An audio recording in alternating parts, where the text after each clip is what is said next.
പടിയിറങ്ങിപ്പോയ പാർവതി എന്ന കഥയിലൂടെ മലയാള സാഹിത്യത്തിലേക്ക് പടി കയറി വന്ന എഴുത്തുകാരിയാണ് ഗ്രേസി. തികച്ചും വ്യത്യസ്തമായ കഥകൾ മലയാളിക്ക് സമ്മാനിച്ച ഗ്രേസി ഓരോ കഥയിലും വ്യത്യസ്തത പുലർത്തുന്നു. ഏകശിലാത്മകമായ സ്ത്രീ മനസ്സല്ല, മറിച്ച് പ്രമേയത്തിലും ആഖ്യാനത്തിലും സ്ത്രീ മനസ്സിൻ്റെ വിവിധ ഭാവങ്ങളെ ആവിഷ്കരിക്കുകയാണ് ചെയ്തിട്ടുള്ളത്. പ്രണയത്തിൻ്റെയും കാമത്തിൻ്റെയും സ്ത്രീ മുറിവുകൾ വളരെ ആഴത്തിൽ വായനക്കാരുമായി സംവദിക്കുന്ന രീതിയിലുള്ള രചനാശൈലി. മൂവാറ്റുപുഴയിലെ മാറാടിയിലാണ് ഗ്രേസിയുടെ ജനനം. പാരമ്പര്യത്തെ മുറുകെ പിടിക്കുന്ന ക്രിസ്ത്യൻ കുടുംബത്തിൽ ജനിച്ച ഗ്രേസി അപ്പച്ചനേക്കാളും അമ്മച്ചിയേക്കാളും കൂടുതൽ സ്നേഹിച്ചിരുന്നത് വല്യമ്മച്ചിയെയായിരുന്നു. അവരിൽ നിന്നാണ് ഗ്രേസി കഥകൾ കേട്ട് വളരുന്നത്.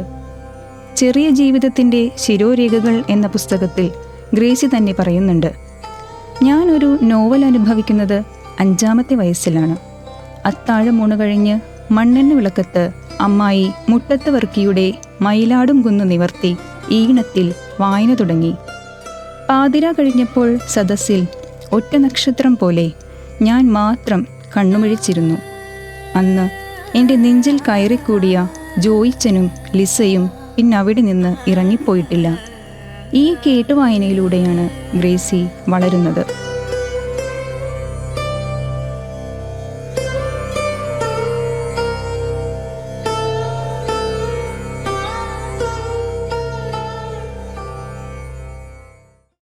എൻ്റെ ബാല്യകാലത്ത് ഞാൻ വളരെയധികം വാത്സല്യം അനുഭവിച്ചിട്ടുണ്ട്. പക്ഷെ അത് സ്വന്തം അപ്പൻ്റെ അമ്മയുടെയും വാത്സല്യമല്ല, അപ്പാപ്പൻ്റെയും വല്യമ്മച്ചിയുടെയും പിന്നെ എനിക്കൊരു അമ്മായി ഉണ്ട്, അവരുടെയും വാത്സല്യമായിരുന്നു. പക്ഷെ എന്തൊക്കെ പറഞ്ഞാലും കുട്ടികൾക്ക് അവരുടെ സ്വഭാവമൊക്കെ നല്ല തരത്തിലൊക്കെ രൂപീകരിക്കപ്പെടണമെങ്കിൽ അച്ഛൻ്റെ അമ്മയുടെ ഒരു ശ്രദ്ധയും അവരുടെ ഒരു മേൽനോട്ടവും അവരുടെ ഒരു വാത്സല്യവും അവരുടെ ഒരു പരിഗണനയും കരുതലും ഒക്കെ വേണമെന്ന് വിശ്വസിക്കുന്ന ഒരാളാണ് ഞാൻ. പക്ഷെ അതൊന്നും കിട്ടാത്തതുകൊണ്ട് ബാക്കി എന്ത് കിട്ടിയാലും നമുക്ക് കിട്ടിയെന്നൊരു തോന്നലുണ്ടാവില്ല. അപ്പം ഞാൻ എന്ത് ചെയ്യുന്നു വെച്ച് കഴിഞ്ഞാൽ ഞാനിങ്ങനെ വെറുതെ ഇങ്ങനെ തെറ്റിത്തിരിഞ്ഞ് നടക്കും. ഒരുപാട് പറമ്പൊക്കെ ഉണ്ട്, അപ്പം അതിലെങ്ങനെ തെറ്റിത്തിരിഞ്ഞ് നടന്ന് പ്രകൃതിയെ നോക്കുക എന്നുള്ളതായിരുന്നു അക്കാലത്ത് എൻ്റെ വലിയ ഒരു ഹോബി. വലിയൊരു കർഷക കുടുംബമായിരുന്നു. അപ്പോൾ അവർക്ക് അക്ഷരങ്ങളുടെ വിലയൊന്നും അത്രയ്ക്ക് നിശ്ചയമില്ല. അതുകൊണ്ട് ഒരു പുസ്തകം പോലും ഇല്ല, ഒന്നും വായിക്കാനായിട്ട് വാങ്ങിച്ചു തരുന്ന സ്വഭാവം ഇല്ല. അങ്ങനെ ഒരു പ്രത്യേക ഒരു അന്തരീക്ഷമാണ്. അവർക്ക് ഇങ്ങനെ കൃഷി ചെയ്യുക, കാർഷിക വിഭവങ്ങൾ ഉണ്ടാക്കുക, അത് വിറ്റ് കാശ് വയ്ക്കുക, കാശ് കൂട്ടി വയ്ക്കുക. ഈ കാശൊക്കെ കൂട്ടി വയ്ക്കിട്ട് എന്താ ചെയ്യുന്നതെന്ന് എനിക്ക് ഒട്ടും അറിഞ്ഞൂടാ. അങ്ങനത്തെ ഒരു കൾച്ചറിലാണ് ഞാൻ വളർന്നത്. പക്ഷെ എൻ്റെ മൈൻഡ് സെറ്റ് വേറൊരു തരത്തിലായിരുന്നു. എനിക്ക് തോന്നുന്നു അത് ജന്മന അങ്ങനെ ആയിപ്പോയതായിരിക്കും. പിൽക്കാലത്ത് ഞാനൊരു എഴുത്തുകാരിയായപ്പോൾ എനിക്ക് തോന്നിയത് ഒരുപക്ഷെ അക്കാലത്ത് ഞാൻ പുസ്തകം വായിക്കാതിരുന്നതിനേക്കാളും നന്നായി വന്നത്, എൻ്റെ എഴുത്തിന് നന്നായി വന്നത് ഈ പ്രകൃതി നിരീക്ഷണമാണെന്ന് പറഞ്ഞു. അപ്പം ഞാൻ എവിടെയോ പറഞ്ഞിട്ടുണ്ട്, വായിക്കാതെ എഴുത്തുകാരിയായ ഒരാളാണ് ഞാൻ. പ്രണയം എനിക്ക് പുരുഷനോടോ സ്ത്രീയോടോ മാത്രം തോന്നുന്ന ഒരു വികാരമല്ല. അതിമനോഹരമായ പ്രകൃതി ദൃശ്യങ്ങളോടും ചില ശബ്ദങ്ങളോടുമൊക്കെ എനിക്ക് ഭ്രാന്തമായ പ്രണയം തോന്നാറുണ്ട്. എൻ്റെ വീടിൻ്റെ മുന്നിലെ തെക്കേ തൊടിയിൽ നിൽക്കുമ്പോൾ സായം സന്ധ്യയിൽ തെളിയുന്നൊരു ദൃശ്യമുണ്ട്. അകലെയുള്ള മലനിരകളിലൊന്ന് ഒരു ശ്യാമസുന്ദരിയായി മലർന്നു കിടക്കുന്നത് കാണാം. അഴിഞ്ഞുലഞ്ഞ മുടിയും നിറഞ്ഞ മാറും ആലില വയറും പ്രണയാതുരതയോടെ ഞാൻ നോക്കി നിൽക്കും. ഇരുട്ട് കണ്ണിൽ കുത്തുമ്പോൾ ഒരു നെടുവീർപ്പോടെയാണ് ഞാൻ പിന്തിരിയുക. പുലരിമഞ്ഞിൽ അവളുടെ കിടപ്പ് എങ്ങനെയെന്നറിയാൻ വെളുപ്പാൻ കാലത്ത് ഞാൻ കിടക്ക വിട്ട് എഴുന്നേറ്റിട്ടുണ്ട്. ഇത്രമേൽ മോഹിപ്പിക്കുന്ന ഈ പ്രകൃതിയെ കശക്കി കളയുന്ന മനുഷ്യൻ എത്ര ക്രൂരനാണെന്ന് ഞാൻ നെഞ്ചുരുക്കത്തോടെ ഓർക്കും. പിന്നെ വായിച്ചത് എപ്പോഴാന്ന് വെച്ച് കഴിഞ്ഞാൽ 10ാം ക്ലാസ്സിലെ പരീക്ഷ കഴിഞ്ഞ് റിസൾട്ട് കാത്തിരിക്കുമ്പോഴാണ് വായിച്ചത്. എൻ്റെ അമ്മായി ഒരു ടീച്ചറായിരുന്നു. അവർക്ക് മുട്ടത്തുവർക്കിയുടെ എല്ലാ പുസ്തകവും കയ്യിലുണ്ടായിരുന്നു. പിന്നെ മാർത്താണ്ഡവർമ്മയുടെ ഒരു സംഗ്രഹീത രൂപം ഉണ്ടായിരുന്നു. അതാണ് ഞാൻ ആദ്യം വായിച്ച പുസ്തകം. ആ 15 വയസ്സിൻ്റെ കൗമാര കൗതൂഹലം കൊണ്ടായിരിക്കും ഞാൻ ആ പുസ്തകം വായിച്ച് അതിനകത്ത് അനന്തപത്മനാഭനുമായിട്ട് പ്രണയത്തിലായി എന്നുള്ളതാണ് ഏറ്റവും വലിയൊരു തമാശ. പക്ഷെ ആ പ്രണയത്തിലൊരു അസൂയ, പാറുകുട്ടിയോടൊരു അസൂയ അങ്ങനെയൊന്നുമില്ല. അവർ നന്നായിട്ടൊക്കെ ജീവിക്കണേ എന്നൊക്കെ നമ്മൾ പ്രാർത്ഥിക്കും. പക്ഷെ ഇയാളോട് നമുക്കൊരു പ്രണയം തോന്നുകയും ചെയ്യും. അങ്ങനത്തെ ഒരു മാനസികാവസ്ഥ. പക്ഷെ അത് എൻ്റെ ജീവിതത്തിൽ ഈ പ്രായത്തിലും ആ ഒരു മാനസികാവസ്ഥ എന്നെ പിന്തുടരുന്നുണ്ടെന്നുള്ളതാണ് എനിക്ക് തന്നെ അത്ഭുതകരമായിട്ട് തോന്നുന്നത്. കാരണം ഇപ്പോഴും ഒരു പുസ്തകം വായിച്ചു കഴിഞ്ഞാൽ അതിൽ ഏതെങ്കിലും ഒരു കഥാപാത്രം എനിക്ക് പ്രണയിക്കാൻ പറ്റിയതുണ്ടോ എന്നാണ് ഞാൻ നോക്കുന്നത്. ഞാൻ ഏറ്റവും അധികം പ്രണയിച്ചിട്ടുള്ളത് ആനന്ദിൻ്റെ കഥാപാത്രങ്ങളാണ്. ഗൗതമൻ അങ്ങനെയൊക്കെ. ഞാൻ എവിടെ എഴുതിയിട്ടുണ്ട്, ആനന്ദിൻ്റെ ഏത് കഥാപാത്രത്തെ നമുക്ക് ധൈര്യമായിട്ട് പ്രണയിക്കാം. കാരണം അവർക്ക് അരക്കെട്ടില്ല എന്നാണ് ഞാൻ പറഞ്ഞിട്ട്. അരക്കെട്ടിൻ്റെ അസ്ഥിതയില്ലാത്ത കഥാപാത്രങ്ങളാണ്. അതുകൊണ്ട് നമുക്ക് ഒരു ഡിവൈൻ ലവ്. കാരണം ഞാൻ ഒരിക്കലും പ്രണയം എൻ്റെ വലിയൊരു ദൗർബല്യമാണെങ്കിലും ഞാൻ പ്രണയികളെ അല്ല പ്രണയിച്ചത്, പ്രണയത്തെയാണ് പ്രണയിച്ചത്. അതുകൊണ്ട് എനിക്ക് കഥാപാത്രങ്ങളെയൊക്കെ പ്രണയിക്കുക, സുന്ദര ദൃശ്യങ്ങളെയൊക്കെ പ്രണയിക്കുക, മനോഹരമായ എന്തിനേയും പ്രണയിക്കുക, അങ്ങനെയൊക്കെയാണ് എൻ്റെ പ്രണയം ഇങ്ങനെ ചിതറിപ്പോയത്. അല്ലാതെ അത് ഏതെങ്കിലും ഒരു വ്യക്തിയിലേക്ക് കേന്ദ്രീകരിക്കണമെന്നോ അയാളിൽ നിന്ന് തിരിച്ചു കിട്ടണമെന്നോ അങ്ങനത്തെ ഒരു മാനസികാവസ്ഥയോ ചിന്താഗതിയോ ഒന്നും എനിക്കില്ല.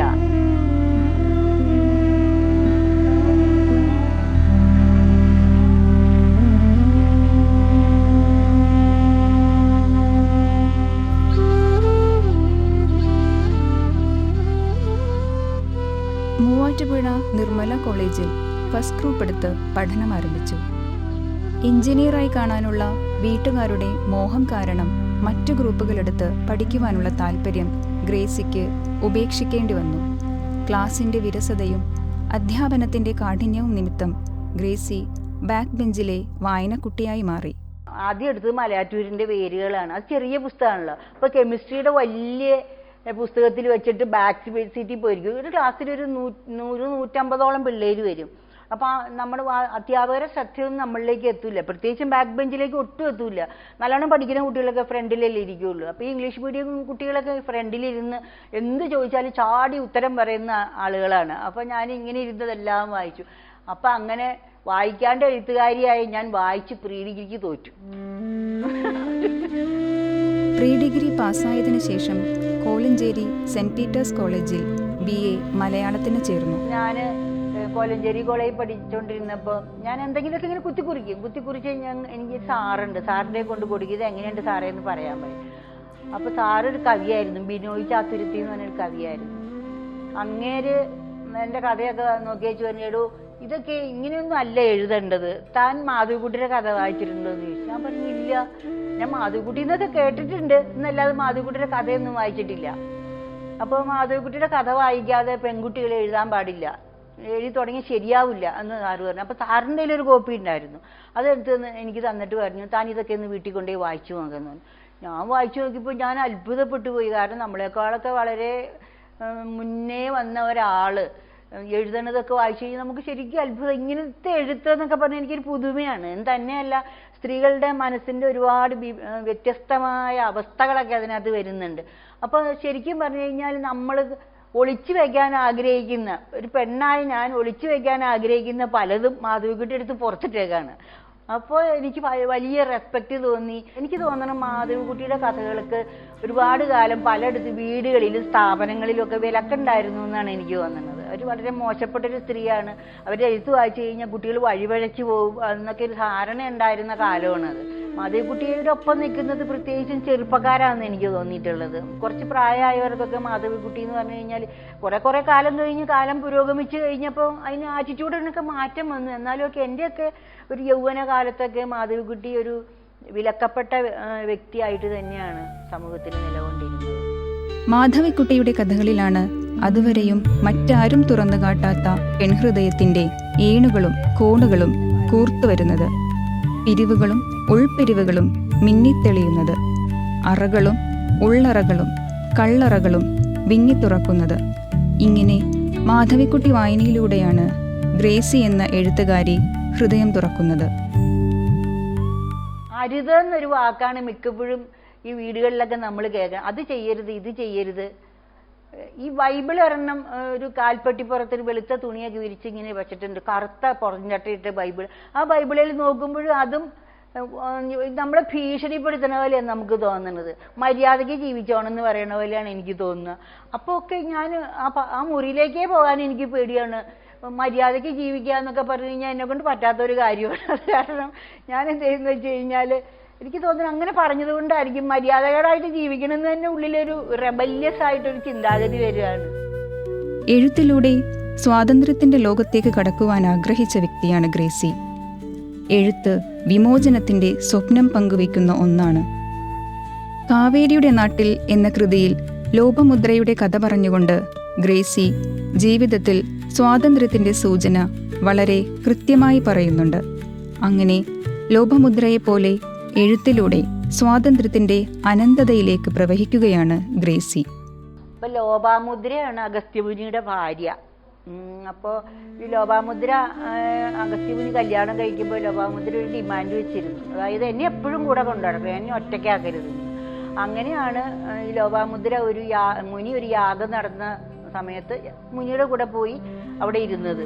പക്ഷെ ഈ യാഗം ചെയ്ത് അതങ്ങനെ നീണ്ടുപോയ കാരണം മുനിക്ക് ലോപാമുദ്രയുടെ അടുത്തേക്ക് വരാൻ പറ്റിയില്ല.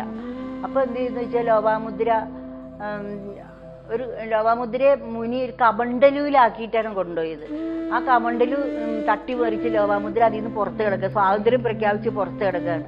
പുറത്തേക്ക് ഇങ്ങനെ ഒഴുകണ കണ്ടു കഴിഞ്ഞപ്പോൾ പുഴയായിട്ടാണ് ജലമായിട്ടാണ് കൊണ്ടുപോകുന്നത്. അപ്പോൾ ഒഴുകണ കണ്ടു കഴിഞ്ഞപ്പോൾ മുനി വേഗം വന്നിട്ട് ചോദിച്ചു, നീ എന്താ ഇങ്ങനെ ഒഴുകണത്, തിരിച്ചു കയറാൻ പറഞ്ഞു. അപ്പോൾ ലോപാമുദ്ര പറഞ്ഞു, ഞാൻ ഇനി തിരിച്ചു കയറുന്ന പ്രശ്നമൊന്നുമില്ല.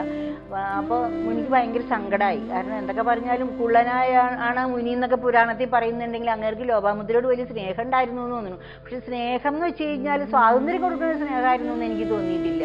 നമ്മുടെ പല സ്നേഹങ്ങളും അങ്ങനെയാണ്, ഉടമസ്ഥാവകാശം സ്ഥാപിക്കാനുള്ള സ്നേഹമാണ്, അല്ലാണ്ട് സ്വാതന്ത്ര്യം കൊടുക്കാനുള്ള സ്നേഹമല്ല. അപ്പോൾ ഈ ലോപാമുദ്ര പറഞ്ഞു, ഏതായാലും ഞാൻ ഒഴുകി തുടങ്ങിയില്ല, അപ്പം എൻ്റെ ഉയിര് ഞാൻ അങ്ങേക്ക് തരാം, അല്ല ഉടല് തരാം, ഉയിര് ഞാൻ ഇങ്ങനെ അങ്ങോട്ട് ഒഴുകി പോകുന്നുണ്ട്. അതുപോലെയാണ് എഴുത്തുകാരികളെന്ന് ഞാൻ പറയാറുണ്ട്.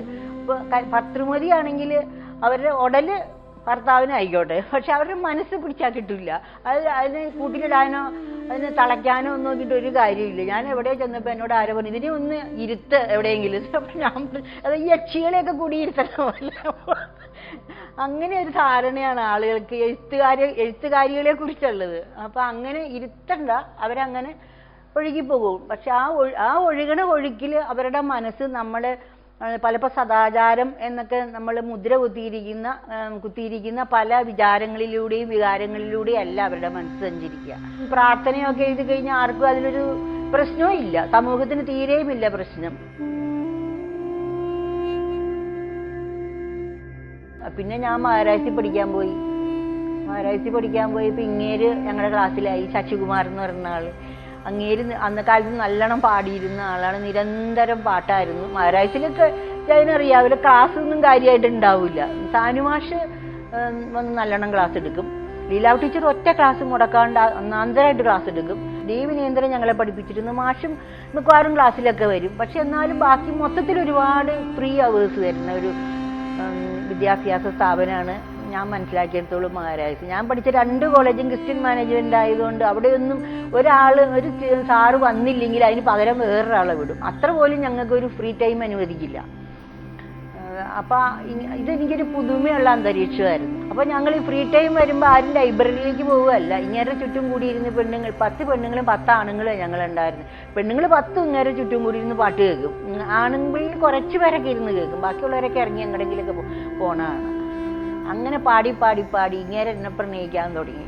ഞാൻ ഗ്രേസിക്ക് വേണ്ടി ആദ്യം പാടിയ പാട്ട് ശ്രീകുമാർ തമ്പിയുടെ ഒരു കരിമുട്ടിൻ്റെ കഥയാണു നീ, ഒരു വീണപ്പൂവിൻ്റെ കഥയാണു ഞാൻ, ഒരു കരളിൽ ദുഃഖത്തിൻ ഇരുളലകൾ മാത്രം, ഒരു കരളിൽ സ്വപ്നത്തിൻ കുളിരലകൾ മാത്രം. ഈ പാട്ട് ഗ്രേസിക്ക് വളരെ ഇഷ്ടമായിരുന്നു. അപ്പോൾ എന്നെ കൊണ്ട് ഇങ്ങനെ ആവർത്തിച്ച് പഠിക്കും. അപ്പോൾ ഞാനങ്ങനെ പാട്ടിൻ്റെ ഓളത്തിൽ അങ്ങോട്ട് പോയിക്കൊണ്ടിരുന്നു. കുറേ കഴിഞ്ഞ് കഴിഞ്ഞപ്പോഴാണ് എനിക്ക് ഗ്രേസിയോട് പ്രണയം തോന്നി. എനിക്കാണ് ആദ്യമായിട്ട് പ്രണയം തോന്നുന്നത്. എനിക്ക് ഈ പറഞ്ഞാലും വലിയ പ്രണയമൊന്നും അപ്പോൾ ഉണ്ടായിരുന്നില്ല കേട്ടോ, നല്ല സൗഹൃദം ഉണ്ടായിരുന്നു. തന്നെയല്ല എനിക്ക് വേറൊരു പ്രണയബന്ധം ഉണ്ടായിരുന്നു. അതൊക്കെ തല്ലിപ്പിരിഞ്ഞൊക്കെ പോയി കഴിഞ്ഞ് കുറേ കാലം കഴിഞ്ഞപ്പോൾ എനിക്ക് തോന്നി കല്യാണം കഴിക്കണമെങ്കിൽ. എൻ്റെ അനിയത്തി നേരത്തെ കല്യാണം കഴിച്ചു പോയി. കാരണം അവൾ പറഞ്ഞു, നീ കഴിക്കണോ വേണ്ടേന്ന് ശങ്കിച്ചിങ്ങനെ ഇരുന്ന് എൻ്റെ ജീവിതം പാഴായി പോകുന്നുണ്ട്. ഞാൻ അടുത്ത് വരുന്ന ആലോചനയ്ക്ക് ഓക്കെ പറയുമ്പോൾ അവൾ കെട്ടിപ്പോയി. അപ്പം ഞാൻ ഭയങ്കരമായിട്ട് ഒറ്റപ്പെട്ടു. എൻ്റെ സുഹൃത്തുക്കളെല്ലാം കല്യാണം കഴിച്ചു പോയി, ഞാൻ മാത്രമേ ഇങ്ങനെ നിൽക്കണുള്ളൂ. എന്നാൽ പിന്നെ കല്യാണം കഴിച്ചാലായിരുന്നു. ഭയങ്കര അഗാധമായൊരു ഏകാന്തത, എന്തിനാണെന്ന് അറിഞ്ഞൂടാത്തൊരു വ്യസനം. ആ പ്രായത്തിൻ്റെ ആയിരിക്കും, എനിക്കറിയാൻ പാടില്ല.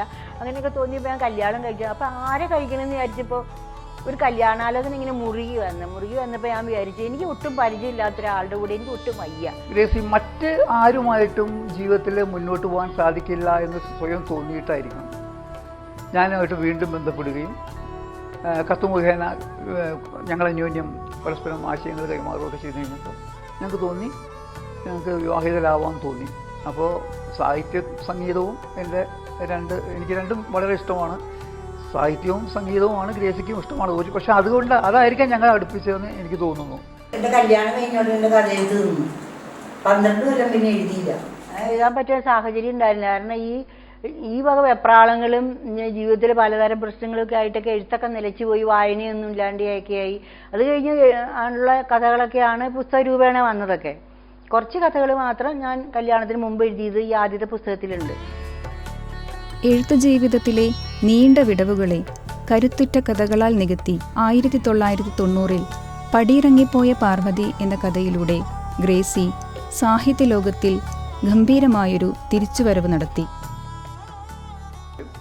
സ്ത്രീയുടെയും പുരുഷൻ്റെയും ഉള്ളിലുള്ള പ്രച്ഛന്നമായ വികാരവിചാരങ്ങളെ അനാവരണം ചെയ്യുന്ന ഒരു മാന്ത്രികത, ആ മാന്ത്രികതയുടെ സ്പർശം ഗ്രേസിയുടെ എല്ലാ സുപ്രധാന കഥകളിലും നമുക്ക് കണ്ടെത്താൻ കഴിയും.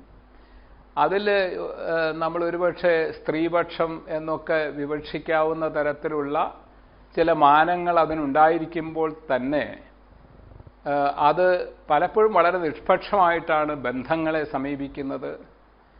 ആത്മവിചാരങ്ങളുമായി ബന്ധപ്പെട്ടുള്ള സംവാദങ്ങളിൽ അവർ മുഴുകുന്നത്, കഥാപാത്രങ്ങളെ സ്വയം അനുഭവിക്കാനും സ്വയം വ്യവഹാരം ചെയ്യാനും വിടുന്നത്. ഇപ്പം ഇതിലൊന്നും ഒരു തരത്തിലുള്ള ബലം പിടുത്തമോ ഏതെങ്കിലും ഒരു പ്രത്യയശാസ്ത്രത്തിൻ്റെ ശാഠ്യമോ ഗ്രേസിയുടെ ഒരു കഥകളിലും നമുക്ക് കാണാൻ കഴിയില്ല. എഴുത്തിൻ്റെ നൈർമല്യം കൊണ്ട്, വാക്കുകളുടെ പ്രയോഗത്തിലുള്ള സൂക്ഷ്മത കൊണ്ട് മനുഷ്യ മനസ്സിൻ്റെ സങ്കീർണതകളെ ആവിഷ്കരിക്കുമ്പോൾ, വിശേഷിച്ച് സ്ത്രീ മനസ്സുകളുടെ അതിഗഹനമായ ഗതികളെ അപഗ്രഥിക്കുമ്പോൾ അത് വളരെ ലളിതമായി ആവിഷ്കരിക്കാനുള്ളൊരു പാടവം അനുവാചകന്റെ മനസ്സിലേക്ക് ആഴത്തിൽ പതിക്കത്തക്കവണ്ണം തൻ്റെ രചന വരണമെങ്കിൽ, തൻ്റെ രചന രൂപപ്പെട്ടു വരണമെങ്കിൽ അത് ലാളിത്യത്തോടുകൂടി അവതരിപ്പിക്കാനാവണം. ഹ്രസ്വമാവുക, ലളിതമാവുക, കുറുകുക എന്നീ ഗുണവിശേഷങ്ങളുടെ ഒരു സംഗമമാണ് ഗ്രേസി എന്ന കഥാകാരിയിൽ, അവരുടെ രചനകളിൽ ഞാൻ അനുഭവിച്ചത്. ഞാൻ മാത്രമല്ല, സമാന മനസ്കർക്കും ഇത് തന്നെയായിരിക്കും അനുഭവം എന്ന കാര്യത്തിൽ സംശയമില്ല. എൻ്റെ എഴുത്തിനെ പലരും അക്കാലത്തൊക്കെ മാർജിനലൈസ് ചെയ്തിരുന്നു. എന്താ വെച്ചാൽ ഇതിനകത്ത് ഒരു ഉടലെഴുത്തുകാരിയായിട്ടാണ് എന്നെ പരിഗണിച്ചിരുന്നത്. അപ്പം അതുകൊണ്ട് നമ്മുടെ ഒരു സമൂഹത്തിൻ്റെ കാപട്യ നിമിത്തമായിരിക്കും അങ്ങനത്തെ എഴുത്തുകളോട് പുറമേക്കെങ്കിലും അവരൊരു അവേർഷൻ ഉള്ളൊരു നിലപാടാണ് എടുത്തിരുന്നത്. നമ്മൾ എഴുതിയ കഥകളിൽ ചില കഥകളോട് നമുക്ക് കൂടുതൽ മമത ഉണ്ടാവില്ല. അങ്ങനെ കൂടുതൽ മമതയുള്ള കഥകളിൽ ഒന്നാണ് ഈ പൈങ്കിളി കഥയുടെ അന്ത്യം. അത് ഞാനിങ്ങനെ പ്രസവിച്ച് കഴിഞ്ഞപ്പോൾ എനിക്കിങ്ങനെ ഭയങ്കര ശങ്ക. ഞാൻ കോലഞ്ചേരി മെഡിക്കൽ മിഷൻ ഹോസ്പിറ്റലിലാണ് പ്രസവിച്ചത്. പ്രസവിച്ച് കഴിഞ്ഞപ്പോൾ എനിക്ക് തോന്നി എൻ്റെ കുഞ്ഞു മാറിപ്പോയി എന്നെന്തോ. ചിലർക്ക് പ്രസവത്തിന് ശേഷം എന്തോ വിഭ്രാന്തി ഉണ്ടാവുമെന്ന് ഞാൻ പിന്നീട് വായിച്ചറിഞ്ഞിട്ടുണ്ട്. അക്കാലത്ത് ഞാനത് മനസ്സിലാക്കിയിരുന്നില്ല. അപ്പോൾ എനിക്കെന്തോ വിഭ്രാന്തി തോന്നി, എൻ്റെ കുഞ്ഞു മാറിപ്പോയി എന്ന്. അപ്പം ഞാൻ ഈ കുഞ്ഞിൻ്റെ നേരെ നോക്കിയിട്ട് ശശിയുടെ കട്ടിപ്പുരികമൊക്കെ കാണുന്നുണ്ട് ഈ കുഞ്ഞിന്. പക്ഷെ എന്നാലും എൻ്റെ ഉള്ളിൽ നിന്ന് പറയണത് കുഞ്ഞ് മാറിപ്പോയി എന്നാണ്. അപ്പോൾ ഞാൻ ഡോക്ടറോട് ചോദിച്ച് പറഞ്ഞു, അന്ന് 12 പ്രസവമാണ് നടന്നത്, അതിൽ 11 ആൺകുട്ടികളാണ്. ഇതിന് ആദ്യം തന്നെ പൊക്കി പിടിച്ചപ്പോൾ ഈ പെണ്ണാന്ന് എനിക്ക് മനസ്സിലായതാണ്. അപ്പോൾ പിന്നെ ഗ്രേസിയുടെ കുട്ടി തന്നെയാണ് ഇതെന്നൊക്കെ പറയുന്നുണ്ട്. പക്ഷെ എന്നാലും എനിക്ക് ഒട്ടും വിശ്വാസം വരുന്നില്ല. ഞാൻ എന്തോ ഒരു വിഭ്രാന്തിയോടുകൂടി 11 റൂമിലും കയറി നോക്കി, എൻ്റെ കൊച്ചു അവിടെയെങ്ങാൻ പെട്ടുപോയിട്ടുണ്ടോ പറയാനായിട്ട്. അപ്പോൾ അതൊക്കെ ആൺകുട്ടികൾ, ഡോക്ടർ പറഞ്ഞവരൊക്കെ ആൺകുട്ടികൾ തന്നെയാണ് എന്ന് തന്നെയല്ല. എനിക്ക് നമുക്ക് ചില കുഞ്ഞുങ്ങളെ കാണുമ്പോൾ ഒരു മമത തോന്നുമല്ലോ. അങ്ങനെ മമതയൊന്നും തോന്നാത്ത ഒരു കുഞ്ഞുങ്ങളാണ് ആ 11 റൂമിലും കണ്ടത്. നിറമൊക്കെ കുറഞ്ഞിങ്ങനെ വരണ്ട ഉണങ്ങി എന്തോ ഇങ്ങനെ കുഞ്ഞുങ്ങളാന്നൊക്കെ പറയാൻ കഷ്ടിച്ച് അത്രയൊക്കെയുള്ള രൂപമുള്ള ഇതൊന്നും എൻ്റെ കൊച്ചാവാൻ വഴിയില്ല എന്ന് വിചാരിച്ച് ഞാൻ എല്ലായിടവും കയറി കിടന്ന് വീട്ടിൽ തിരിച്ച് ഈ റൂമിൽ വന്നപ്പോൾ ചിലപ്പോൾ ഞാൻ വിചാരിച്ചു ഇത് തന്നെയായിരിക്കും എൻ്റെ കൊച്ച്. പിന്നെ എനിക്ക് ആ കുഞ്ഞിനെ കുറിച്ചുള്ള കരുതലാണ് പിന്നെ അങ്ങോട്ട്. അപ്പം അങ്ങനെയൊക്കെയുള്ള ഒരു മാനസികാവസ്ഥയുടെ കടന്നു പോയിട്ടുള്ള ഒരു കഥാപാത്രത്തിന് ഒന്ന് മോഡിഫൈ ചെയ്തെടുത്താണ് ഞാൻ ഈ വനജയെ സൃഷ്ടിച്ചത്. ആ വനജയ്ക്കും ഇതുപോലെ കുഞ്ഞുങ്ങൾ മാറിപ്പോയി ഒരു വിഷമം, അതുപോലെ ഉണ്ടായത് ആണാണ് പെണ്ണാണ് അങ്ങനെയുള്ള വിഭ്രാന്തികൾ. പിന്നെ അവൾക്ക് ജോലി ശരിക്കും ഇല്ല, പക്ഷെ അവൾ ജോലി കിട്ടിയെന്ന് ഒരു തോന്നൽ കൊണ്ട് അവളെ കുഞ്ഞിനെ ഇട്ട് പൂട്ടിയിട്ടിട്ട് വാടക വീട്ടിലാണ് അവർ താമസിക്കുന്നത്. കുഞ്ഞിനെ പൂട്ടിയിട്ടിട്ട് അവൾ ഇറങ്ങി പോണു. അവൾ വേണ്ട വല്ലാത്ത ചില സിറ്റുവേഷൻസിൽ പെടുന്നു.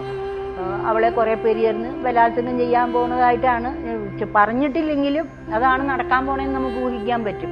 അത് എൻ്റെ ഈ വിഭ്രാന്തിയിൽ നിന്ന് കുറേ കാലം കഴിഞ്ഞ് ഞാൻ ഉണ്ടാക്കിയെടുത്തൊരു കഥയാണ്. അപ്പം ഞാൻ അതിനെ എൻ്റെ ജീവിതത്തിൽ അത്രമേൽ അനുഭവിച്ചത് കൊണ്ടായിരിക്കും എനിക്ക് ആ കഥയോട് അത്രയ്ക്ക് മമത തോന്നാൻ കാരണം എന്നാണ് ഞാൻ കരുതുന്നത്. എഴുത്തിൽ ഇടവേളകളുള്ള എഴുത്തുകാരിയാണ് ഗ്രേസി. എഴുതുമ്പോൾ അസ്വസ്ഥത, എഴുതാതിരുന്നാൽ അതിലേറെ അസ്വസ്ഥത. വെള്ളത്തിലും കരയിലുമല്ലാതെ ജീവിക്കുന്ന ഒരു ജീവിയാണ് താനെന്ന് ഗ്രേസി ഇടയ്ക്ക് കുറിക്കുന്നുണ്ട്. ഈ ഇടവേളകളിൽ കുറിക്കുന്ന കഥകളിൽ അങ്ങേയറ്റം ആഖ്യാനത്തിലും നവീനതയുടെ ശക്തി കടന്നു വരുന്നുണ്ട്. അതുപോലെ തന്നെ ഹാസ്യത്തിൻ്റെ മൂർച്ചയുമേറി വന്നു. അമ്മൂമ്മയായി കഴിഞ്ഞപ്പോൾ വീണ്ടും എനിക്കൊരു 7 കൊല്ലത്തെ ബ്രേക്ക് വന്നു. കാരണം എനിക്ക് ഒന്നും വായിക്കാതിരിക്കുക എന്ന് പറഞ്ഞാൽ എനിക്ക് ഭയങ്കര സങ്കടമുള്ള കാര്യമാണ്. പക്ഷേ ഞാൻ എന്തോ ഒരിക്കലും അബദ്ധവശാൽ ഒരു പുസ്തകം കയ്യിലെടുത്ത് ഇങ്ങനെ വായിച്ചുകൊണ്ടിരുന്നപ്പോൾ വായിച്ചു കഴിഞ്ഞാൽ പിന്നെ എനിക്ക് എന്ത് ഭൂകമ്പം ഉണ്ടായാലും ഞാൻ അറിയില്ല. അങ്ങനത്തെ ഒരു കുഴപ്പമുണ്ട്. അപ്പോൾ ഈ കുട്ടി 2 വയസ്സായ കുഞ്ഞാണ്. അവള് സെറ്റിയെ കയറി സ്വിച്ച് ഓൺ ചെയ്ത് കൈ എത്തിച്ച് തൊടാൻ തുടങ്ങിയപ്പോൾ പിടി കിട്ടാണ്ട് അവൾ മറിഞ്ഞു വീണ്. ഞങ്ങളപ്പോൾ അന്ന് എൻ്റെ മോൾക്ക് ജോലിയായിട്ട് ചങ്ങനാശ്ശേരിയിൽ വാടകയ്ക്ക് താമസിക്കുകയാണ്, അവരുടെ വീടിൻ്റെ അപ്സ്റ്റെയറിൽ. ആ കുഞ്ഞങ്ങോട്ട് തലയടിച്ച് വീണിട്ട് എൻ്റെ വിചാരം തല ചെതറിപ്പോയി എന്നാണ്. അത്ര വലിയൊരു വീഴ്ചയായിരുന്നു. ഞാൻ പുസ്തകമൊക്കെ വലിച്ചെറിഞ്ഞ് കുഞ്ഞിനെ കോരിയെടുത്ത് നോക്കിയപ്പോൾ തലയിൽ വലിയൊരു മുഴയുണ്ട്. പക്ഷെ എനിക്കങ്ങോട്ട് കുറ്റബോധം കൊണ്ട് എനിക്ക് സഹിക്കാൻ വയ്യാത്ത കുറ്റബോധമായി എനിക്ക്. അപ്പോൾ ഞാൻ വിചാരിച്ചു ഞാൻ വായന വേണ്ടാന്ന് വെച്ചേക്കാന്ന് വെച്ചാൽ അതിനുശേഷം ഞാൻ പുസ്തകം കൈകൊണ്ട് തൊട്ടിട്ടില്ല. അങ്ങനെ ഒരു 7 കൊല്ലം പോയി. ബ്രേക്ക് വന്ന ഒരു എഴുത്ത് ജീവിതമാണ് എൻ്റേത്. പലരും എന്നോട് പറഞ്ഞിട്ടുണ്ട്, നിങ്ങൾ എന്തിനാണ് ഈ കുട്ടികളുടെ പിറകെ ഇങ്ങനെ പോയത്, നിങ്ങൾക്ക് ഒരു എഴുത്ത് ജീവിതം ഉണ്ടായിരുന്നില്ലേ, നിങ്ങൾ അതിൽ അല്ലേ കോൺസെൻട്രേറ്റ് ചെയ്യേണ്ടിയിരുന്നത് എന്നൊക്കെ ചോദിച്ചിട്ടുണ്ട്. പക്ഷേ എനിക്ക് എൻ്റെ മനസ്സ് ഒട്ടും സമ്മതിച്ചില്ല. കാരണം എനിക്ക് ആകെ ഒരു കുട്ടിയുള്ളൂ, എൻ്റെ മകള് ആകെ എനിക്കൊരു കുട്ടിയുള്ളൂ. പലയിടത്തും പല കഥകളും കേൾക്കുന്നുണ്ടേ, കുഞ്ഞുങ്ങളെ നോക്കാൻ നിർത്തിയ സ്ത്രീകളെ കുറിച്ച് പല കഥകളും കേൾക്കുന്നുണ്ട്. അപ്പോൾ ഞാൻ വിചാരിച്ചതൊന്നും വേണ്ട, അവിടെ പോയി അവരുടെ കൂടെ എത്ര കഷ്ടപ്പാടാണെങ്കിലും അങ്ങോട്ട് കഴിഞ്ഞേക്കാം, എഴുത്തും വായനയൊക്കെ ഉപേക്ഷിച്ചേക്കാമെന്ന് വിചാരിച്ചിട്ടാണ് ഞാൻ പോയി നിന്നത്. പിന്നെ അവർക്ക് ട്രാൻസ്ഫർ കിട്ടി തിരുവനന്തപുരത്തേക്ക്. അപ്പോൾ അവരുടെ ഭർത്താവിൻ്റെ വീട് അവിടെയാണ്. അവരങ്ങോട്ട് പോയി കഴിഞ്ഞപ്പോൾ ഞങ്ങൾ ഇങ്ങോട്ട് വന്നു 12-ൽ. 5-ൽ തുടങ്ങിയിട്ട് 12-ൽ. അത് അവിടെ 12-ൽ എത്തിക്കഴിഞ്ഞപ്പോൾ ഞാൻ പിന്നെ വായിക്കാൻ തുടങ്ങി. പിന്നെ സ്വാഭാവികമായിട്ട് എഴുത്ത് എൻ്റെ ഇതിലേക്ക് തിരിച്ചു വരാൻ തുടങ്ങി. അങ്ങനെയാണ് ഞാൻ വീണ്ടും കഥ എഴുതാൻ തുടങ്ങി. എനിക്ക് തന്നെ മനസ്സിലാവാത്ത ഒരു പരിണാമം എൻ്റെ കഥകൾക്ക് വന്നു എന്നുള്ളതാണ്. അത് വേറെ ചിലരൊക്കെ പറഞ്ഞപ്പോൾ ആദ്യമൊന്നും എനിക്ക് സമ്മതിച്ചു കൊടുക്കാൻ പറ്റിയില്ല. അങ്ങനെ മാറ്റം വരുമോ, എനിക്കെങ്ങനെ എൻ്റെ കഥയ്ക്ക് എന്താ മാറ്റം വന്നതെന്ന് എനിക്ക് ഒട്ടും ഇവരെന്താ പറയണതെന്ന് എനിക്ക് ഉൾക്കൊള്ളാൻ പറ്റിയില്ല. EV ഫാത്തിമ എൻ്റെ കഥകൾ ട്രാൻസ്ലേറ്റ് ചെയ്യാൻ തുടങ്ങിയപ്പോൾ ഫാത്തിമ എന്നോട് പറഞ്ഞു, ടീച്ചറിൻ്റെ 12 ശേഷമുള്ള കഥകളും അതിന് മുമ്പുള്ള കഥകളും തമ്മിൽ വലിയ വ്യത്യാസം ഉണ്ടെന്ന് പറഞ്ഞു. അപ്പോഴാണ് എനിക്ക് അതെന്താന്ന് ഞാൻ ഒന്നും കൂടി വളരെ സൂക്ഷ്മമായിട്ട് നിരീക്ഷിക്കാൻ തുടങ്ങിയത്. അപ്പം എനിക്ക് ബോധ്യമായി, ശരിയാണ്, ഭാഷയിലും പ്രത്യേകിച്ചും പ്രമേയത്തിൽ വളരെ മാറ്റം വന്നു. പണ്ടൊക്കെ ഞാൻ എഴുതിയിരുന്ന സ്ത്രീ പുരുഷ ബന്ധങ്ങൾ, അവരുടെ മനസ്സിൻ്റെ ഇഴകീറി പരിശോധിക്കൽ, ഒരു ആന്തരിക ലോകമാണ് ഞാൻ അവതരിപ്പിച്ചുകൊണ്ടിരുന്നത്. പക്ഷേ പിന്നെ എനിക്ക് തോന്നി 12 കഴിഞ്ഞപ്പോൾ എനിക്ക് കുറേ കൂടി എഴുത്തിലൊരു പക്വതയൊക്കെ വന്നുകൊണ്ടായിരിക്കും എനിക്ക് അങ്ങനെ ആന്തരിക ലോകം മാത്രമല്ലല്ലോ ഉള്ളത്, മനുഷ്യർക്ക് ഒരു ബാഹ്യലോകം കൂടി ഉണ്ടല്ലോ. അപ്പം ഞാൻ ബാഹ്യലോകത്തേക്ക് നോക്കാൻ തുടങ്ങി. അങ്ങനെ ബാഹ്യലോകത്തേക്കുള്ള നോട്ടത്തിൻ്റെ അനന്തരഫലമായിട്ടാണ് പിന്നീടുള്ള കഥകൾ വരുന്നത്. പലരും പറയാറുണ്ട് എൻ്റെ ഇപ്പോഴത്തെ കഥകളിൽ കൂടുതൽ നർമ്മമുണ്ടെന്ന് പറയാറുണ്ട്. എനിക്ക് തോന്നുന്നത് അത് മനുഷ്യർക്ക് പക്വത വരുമ്പോൾ ജീവിതത്തെ കുറിച്ചുള്ള കാഴ്ചപ്പാട് മാറുന്നതുകൊണ്ട് സ്വാഭാവികമായിട്ട് സംഭവിച്ചു പോയ ഒരു സംഗതിയാണെന്ന് എനിക്ക് തോന്നുന്നുണ്ട്. സാധാരണ ആളുകൾ പറയാറ് സ്ത്രീകൾക്ക് നർമ്മം വഴങ്ങില്ല എന്നൊക്കെ പറയാറുണ്ട്. പക്ഷെ അങ്ങനെ പുരുഷന്മാരാണ് അധികം അത് പറയുന്നത്. പക്ഷെ അങ്ങനെ പറയുന്നതുകൊണ്ട് എനിക്ക് യോജിപ്പില്ല. സാറാ ടീച്ചർക്ക് നല്ലോണം നർമ്മം വഴങ്ങും. നന്മതിന്മകളുടെ വൃക്ഷം നോവലിറ്റികളുടെ സമാഹാരം ടീച്ചർ അത് വായിച്ചാൽ നമ്മൾ ഭയങ്കരമായിട്ട് ആസ്വദിക്കും, ചിരിച്ചു പോകും. അതുപോലത്തെ നർമ്മം ടീച്ചർ പ്രയോഗിക്കുന്നുണ്ട്. അത്രയ്ക്കൊന്നും എനിക്ക് വഴങ്ങുമൊന്നുമില്ല. പക്ഷെ എന്നാലും എൻ്റെ കഥകളിൽ നർമ്മം കൂടുതലായിട്ട് വരുന്നത് ഞാൻ ഈ രണ്ടാമത് കഥയിലേക്ക് തിരിച്ചു വന്നപ്പോഴാണ്. ആ ലീലാവ് ടീച്ചറാണ് ഒരു പുസ്തകത്തിൽ ആദ്യമായിട്ട് സ്ത്രീക്കെതിരെ പ്രയോഗിക്കുന്ന ആയുധം പിടിച്ചെടുത്ത് അങ്ങോട്ട് പ്രയോഗിക്കുന്ന ഒരാളായിട്ട് എന്നെ വിശേഷിപ്പിച്ചത്. അതിനു മുമ്പ് ഞാൻ അങ്ങനെയൊന്നും ആലോചിച്ചിട്ടില്ല. കാരണം ഇത് അങ്ങനെ ഒരു ബോധപൂർവം അല്ലെങ്കിൽ മനഃപൂർവ്വം ഞാൻ വരുത്തുന്ന ഒരു സംഗതിയല്ല. അതായത് എനിക്ക് എന്നിൽ നാച്ചുറലായിട്ട് വരുന്ന ഒരു കാര്യമാണ്. അങ്ങനെ വരുന്നതിനെ കുറിച്ച് നമ്മൾ അത്ര ശ്രദ്ധിക്കില്ല. ഇത് വളരെ സ്വാഭാവികമായിട്ട് എൻ്റെ ഒരു സ്വഭാവത്തിൽ ഉൾപ്പെട്ടിട്ടുള്ളൊരു കാര്യമാണ്. അതെനിക്ക് തോന്നണത് അത് എനിക്ക് മാതൃകമായിട്ട് കിട്ടിയതാണെന്നാണ് എനിക്ക് തോന്നണത്. കുറിയ വരികളിൽ കുറിക്കുകൊള്ളുന്ന വാക്കുകൾക്കുടമയായ ഗ്രേസി എഴുത്തെന്ന സബരിയിൽ ഉറച്ച കാൽവയ്പ്പുകളുമായി മുന്നോട്ടു പോവുകയാണ്. സ്ത്രീപക്ഷ കഥകളേക്കാൾ മനുഷ്യപക്ഷ കഥകളെന്ന് തൻ്റെ കഥകളെ വിശേഷിപ്പിക്കാൻ ആഗ്രഹിക്കുന്ന ഗ്രേസി പുതിയ കാല കഥകളിലേക്കും നടത്തം തുടരുകയാണ്. കോളേജിൽ BA പഠിക്കുമ്പോൾ ബിനോയ് ചാത്തുർത്തി സാറിൻ്റെ ക്ലാസ്സിലിരുന്നപ്പോഴാണ് എനിക്കൊരു അധ്യാപികയാവണം എന്നൊരാഗ്രഹം ഉണ്ടായത്. കാരണം അസാധ്യമായ ക്ലാസ്സായിരുന്നു മാസ്റ്റർ. പിന്നെ മഹാരാഷ്ട്രയിലേക്ക് വന്നു കഴിഞ്ഞപ്പോൾ ലീലാവ് ടീച്ചറുടെ സാനുമാഷ് ശരിക്കും പ്രഭാഷണം നടത്തുന്ന പോലെയാണ് ക്ലാസ് എടുക്കുന്നത്. ലീലാവ് ടീച്ചറുടെ ക്ലാസ്സിലിരുന്നപ്പോഴാണ് എനിക്ക് ആ മോഹം ഒന്നും കൂടി തീവ്രമായത്. പക്ഷേ ഞാൻ പാസ്സായി ഉടനെ എനിക്കൊരു ഹൈ സെക്കൻഡ് ക്ലാസ്സേ ഉണ്ടായിരുന്നുള്ളൂ, ഫസ്റ്റ് ക്ലാസ് ഒന്നും ഉണ്ടായിരുന്നില്ല. അതുകൊണ്ട് പലപ്പോഴും ഇൻ്റർവ്യൂവിനൊക്കെ പോയിട്ട് മെറിറ്റ് ലിസ്റ്റിൽ നിന്നൊക്കെ പുറന്തള്ളപ്പെട്ടു പോയ ഒരാളാണ് ഞാൻ.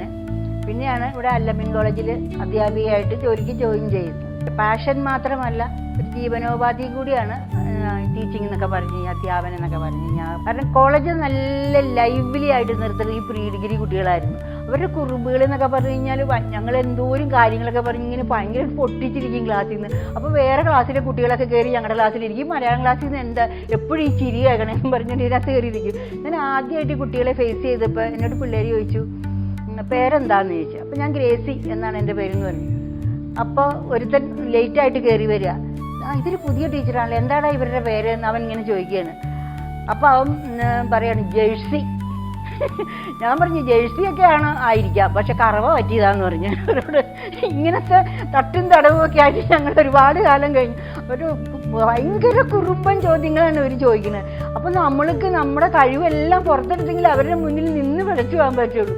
പിന്നീട് ഈ +2 കുട്ടികൾ വന്നേ പിന്നെ അവർക്ക് ഒട്ടും വായനയില്ല. നമുക്ക് അവരോടൊരു അറ്റാച്ച്മെൻറ്റ് തോന്നാതായി. മറ്റേന്ന് പറഞ്ഞാൽ കുട്ടികൾ എന്തെങ്കിലുമൊക്കെ വായിക്കുമായിരുന്നു.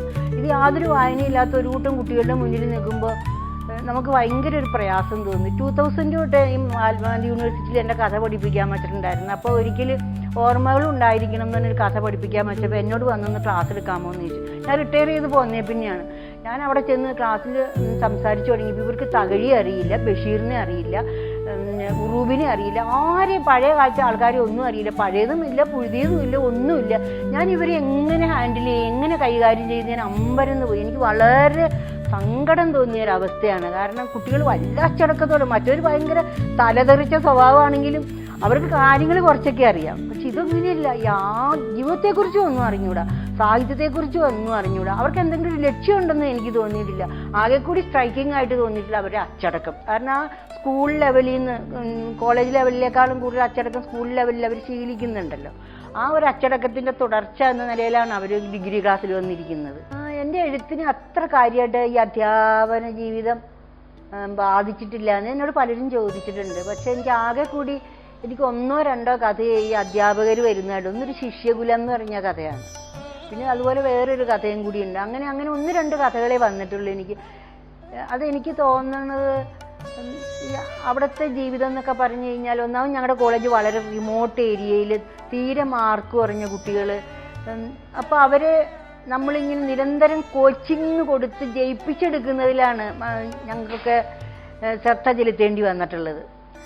അല്ലാതെ നമ്മൾ രസിച്ചിരുന്ന് അങ്ങനെ അങ്ങനെ നമ്മൾ ഒരു ആശാന്റെ കവിതയോ അല്ലെങ്കിൽ വേറെ എന്തെങ്കിലും ഇപ്പം എനിക്ക് ഏറ്റവും ഇഷ്ടത്തോടുകൂടി ഞാൻ പഠിപ്പിച്ചൊരു കവിതയാണ് സഫലമി യാത്ര. അത് എത്ര കൊല്ലം ആവർത്തിച്ച് പഠിപ്പിച്ചാലും എനിക്ക് ചില ഭാഗം വരുമ്പോൾ വായിക്കുമ്പോൾ എൻ്റെ തൊണ്ടയിൽ ഗദ്ഗതം വരും. അപ്പോൾ അതൊന്നും നമ്മളിങ്ങനെ പറഞ്ഞ് ഫലിപ്പിക്കുമ്പോൾ ഇങ്ങനെ എന്തെങ്കിലുമൊക്കെ പറഞ്ഞു പോവുകയാണെങ്കിൽ ഈ കുട്ടികൾക്ക് അതിൽ യാതൊരു ഇൻട്രസ്റ്റും ഇല്ല. എന്താ നമ്മൾ സിനിമയെക്കുറിച്ചൊക്കെ ബന്ധപ്പെടുത്തി പറഞ്ഞു നോക്കി, അത് കവിതയെക്കുറിച്ച് അവരെഴുതില്ല, അവർ ആൻസർ പേപ്പറിൽ അവർ ആ സിനിമയെക്കുറിച്ച് നമ്മൾ എന്ത് പറഞ്ഞോ അതൊക്കെ എഴുതി വയ്ക്കും.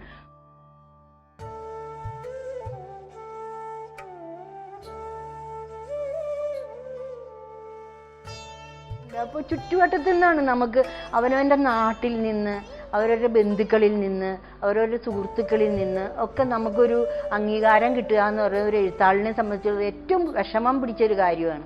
നമുക്ക് എപ്പോഴും, എനിക്ക് പ്രത്യേകിച്ച് ഞാൻ എഴുതി തുടങ്ങിയ കാലത്തൊക്കെ എനിക്ക് വടക്കുന്നാണ് ഒരുപാട് കത്തുകൾ വന്നിരുന്നത്. അതിൻ്റെ ഒരു കാരണം എന്താണെന്ന് വെച്ച് കഴിഞ്ഞാൽ അന്ന് TV അത്ര വ്യാപകമായിരുന്നില്ല. അപ്പോൾ ഇവിടെയൊക്കെ വന്ന സ്ഥിതിക്ക് എറണാകുളം ജില്ലയിൽ നിന്നൊന്നും ആരുമൊന്നും എനിക്കില്ല. എൻ്റെ ആദ്യത്തെ പുസ്തകം ഇറങ്ങിക്കഴിഞ്ഞപ്പോൾ എനിക്ക് 300 ചില്ലാനും കത്തുകൾ കിട്ടിയിട്ടുണ്ട്. എൻ്റെ ശശി ഇവിടുന്ന് 300 കാർഡ് മേടിച്ചുകൊണ്ട് വന്ന് കാർഡിൽ എഴുതാൻ പറഞ്ഞു. എനിക്ക് കാർഡിൽ എഴുതാൻ വലിയ ഇഷ്ടം. കാരണം കാർഡിന് എൻ്റെ നോട്ടത്തിൽ ഒരു നിഷ്കളങ്കതയില്ല. മറ്റേന്ന് പറഞ്ഞാൽ അടച്ചു വെച്ചേക്കല്ലേ, കവറിലായാലും ഇൻലൻഡിലായാലും കെട്ടിപ്പൂട്ടി വെച്ചേക്കും, നമ്മളതൊക്കെ തുറന്നൊക്കെ ഇങ്ങനെ നോക്കണ്ടേ. പക്ഷെ കാർഡ് അങ്ങനെയല്ലേ. എനിക്കെപ്പോഴും ഞാൻ പറയാറുള്ളത്, അപ്പോൾ ജനിച്ച കുഞ്ഞുണ്ടല്ലോ, നഗ്നമായിട്ട് ജനിക്കുന്ന കുഞ്ഞിൻ്റെ ഒരു നിഷ്കളങ്കതയുണ്ടല്ലോ, അത് ഈ കാർഡിനുള്ളതായിട്ട് എനിക്ക് തോന്നിയിട്ടുണ്ട്. അപ്പോൾ ഞാൻ കാർഡിൽ മറുപടി എഴുതാനായിട്ട് 300-ലേറെ മറുപടികൾ ഞാൻ എഴുതിയിട്ടുണ്ട്. കുറേ കാലം ഞാൻ ആ കത്തുകളൊക്കെ സൂക്ഷിച്ചിരുന്നു. പിന്നെ അതൊക്കെ ഇങ്ങനെ കൈമാശം വന്ന് പോയി. പ്രളയം വന്നതോടുകൂടി പുസ്തകം കൂടി നഷ്ടമായി.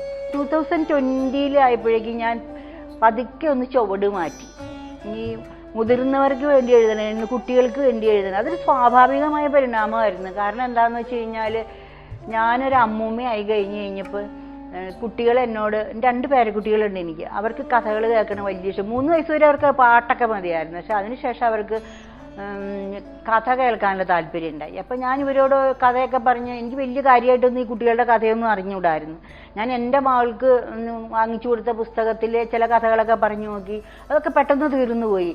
അപ്പം പിന്നെ എനിക്ക് ഒരു കഥയില്ലാണ്ടായപ്പോൾ മൂത്ത കുട്ടി എന്നോട് പറയാണ്, അമ്മമ്മ കഥ എഴുതും എന്നല്ലേ പറഞ്ഞത്, എന്നാൽ പിന്നെ അമ്മമ്മയ്ക്ക് ഒരു കഥ അങ്ങോട്ട് എഴുതിക്കൂടെ ഞങ്ങൾക്ക് വേണ്ടിയിട്ടെന്ന് ചോദിച്ചപ്പോൾ അവരൊന്നും എനിക്കൊന്നും സ്ട്രൈക്ക് ചെയ്യുന്നില്ല. പക്ഷെ ഒരു ഉണ്ടാക്കി കഥ പറയാമെന്നാണ് ഇളയവൻ പറയണത്. അപ്പം ഞാനൊരു കഥ, 2 ഉറുമ്പുകൾ, ചേട്ടൻ്റെ അനിയൻ്റെ 2 ഉറുമ്പുകളുടെ കഥ അങ്ങോട്ട് പറഞ്ഞു തുടങ്ങി. പിറ്റേ ദിവസം പിള്ളേർ എന്നോട് കഥ പറയാൻ പറയുമ്പോൾ പറയും, എനിക്കൊന്നും അറിഞ്ഞുകൂടല്ലോ മക്കളെ എന്ന് പറയും. അമ്മ ഇന്നലത്തെ ഉറുമ്പുകളുടെ കഥ വീണ്ടും പറ.